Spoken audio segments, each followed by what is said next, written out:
Hey everyone, welcome to another episode of Day in the Life of Vintage Classic Specialist. So today, pretty much literally everyone worked on the Barndoor. We've got a lot of momentum on this one right now, and so it kind of made sense to keep it up. So let's talk about what happened.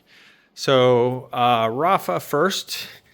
There's a lot going on in the front of these buses. You know, this is where all the controls are and stuff. So he finished installing a bunch of stuff up here. So you can see over there is the passenger footrest bar, which we got back from powder coating. He installed the sort of underside mechanism of the e-brake lever. He installed the brackets here that go between the steering column and the pod there. He reinstalled the shocks, which we took and painted up nicely. The shocks were still fine, so we basically just painted them and put them back on with original hardware, so they're looking amazing. And he also started forming the hard brake lines. So I think he formed the two front hard brake lines, so the ones that go basically from the master cylinder to the rubber lines, which in turn go to the wheel cylinders. So yeah, pretty much again, Rafa was underneath the front of this car and to some extent inside the cab here working on it. But yeah, I think he's about done up here. So but it looks 1,000 times better than it did before, and everything is going to be operating much more smoothly than before. It pretty much went through everything with a fine-tooth comb, adjusted things, lubricated things, straightened things that were bent, just tons and tons of details to get everything super dialed in here. The other thing is the excuse me, the pedal cover went on here. So that's a nice detail. I think Rafa was saying that out of the 10 or so right-hand drive Barndoor buses that he's worked on over the years, this is the only time one of them has actually had this cover. They've pretty much been missing on all the other ones. So this is actually a pretty special little part here, this kind of sheet metal cover for the pedals. So cool that this one actually has that. So yeah, that was pretty much Rafa's day. So it's kind of funny because he was working on the front of the bus, and for most of the day while he was working up here, I in turn was working back here. So the first thing that happened was I went ahead and removed the engine. I'll come back to that. So it came out pretty easily. Buses are nice to work on because once the rear apron's out and the bumper's off, the thing just pulls out this way. And we had already had some stuff disconnected from it. So mainly it was just the 4 bolts, disconnecting those and a couple other odds and ends, and then pretty much came right out. And then after that, I started disassembling the brakes on both ends, disconnecting those, disconnecting the e-brakes, and then disconnecting the axles from the spring plates there, and then ultimately unbolting the transmission from its mounts to the chassis. And then the transmission comes pretty much also straight out the back.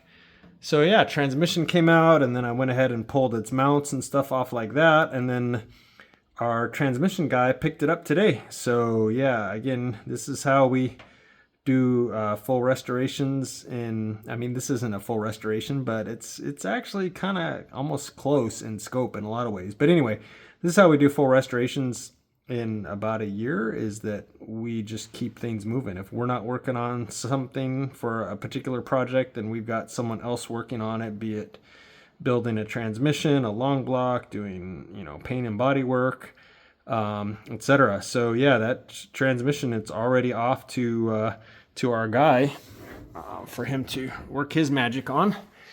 And when he's done, it'll look amazing. So this is how we have him do transmissions. This is the one, of course, out of the 67 Beetle here. But yeah, this is how we have him make him look. They look amazing. But anyway, so yeah, engine and transmission came out, brakes came all apart.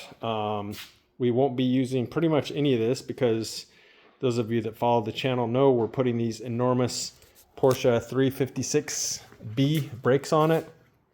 And those brake drums are next door or across the fence actually being machined right now. And box of parts came in today from Sierra Madre collection.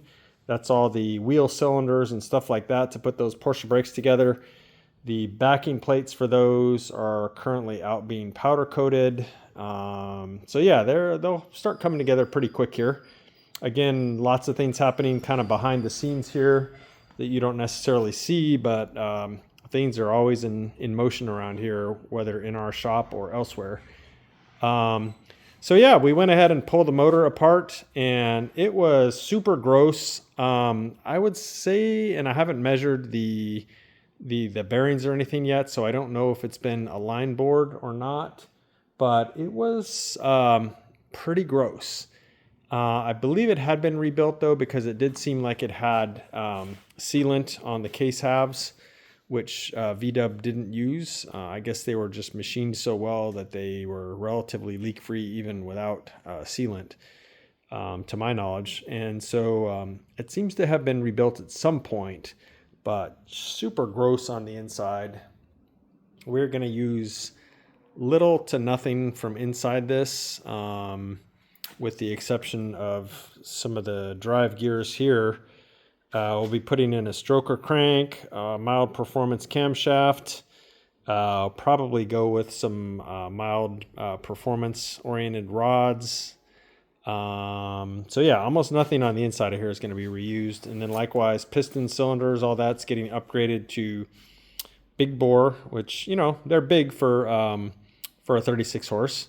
So big bore pistons and cylinders, stroker crank. This thing will be like a 1397 cc, which again still sounds like a pretty small motor, but compared to an 1192, it's kind of enormous when you think about it in terms of percent increase. It's a pretty big jump. And then of course with the dual carb setup that we're going to use, that you can kind of see not very well here, but it's the dual side draft SU carbs made by Monaro in Australia, which is appropriate for this Australian bus. Came from Australia originally, resides out of Hawaii now. But yeah, so we went ahead and pulled this thing apart. So probably go ahead and finish pulling this apart tomorrow, and go ahead and look into starting to purchase the crank and pistons and cylinders and stuff like that. The cylinder heads, I think I'm going to send those over to Mr. Clyde Berg of the famous Berg family and have him go through the heads, maybe do like a mild port job on them. We'll see. I'll talk to Clyde and see what he recommends. Again, the purpose of this motor isn't to have the most horsepower possible. It's more to make it torquey and make it a really good driver for this bus, which is really heavy. If this motor were going in a Beetle, then I'd probably err on the side of making it a bit more peaky as far as horsepower is concerned. But again, we want to keep the torque and power kind of down low. So I'll see what Clyde has to say. He'll have some good advice, and I'm quite sure I'll take it. So yeah, I'll get this stuff going here. And Jacob actually helped me dismantle the motor when he came in. So yeah, literally all three of us today pretty much worked exclusively on the Barndoor. So at least for me, I need to get back to some of these other projects, which are super close to being done here. One thing else that happened today though was, thanks to our friends at Coker Tire, the Bitchin' Firestone 1-inch white walls came in today, and we had previously powder coated and painted the wheels for this. This is of course for everyone's favorite Beetle, the black 63 ragtop. So probably go ahead and put those on tomorrow, and then this car is basically done. Some more confidence miles need to be put on it, but runs and drives great. Had it out on the road already, road testing it. So yeah, look for that tomorrow. This thing will be sitting with its new shoes and freshened up wheels tomorrow by the time you see this video.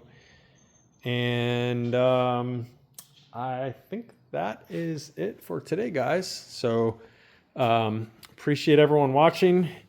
And I'm just going to show this freshly polished cowlick Beetle again here because it looks freaking amazing.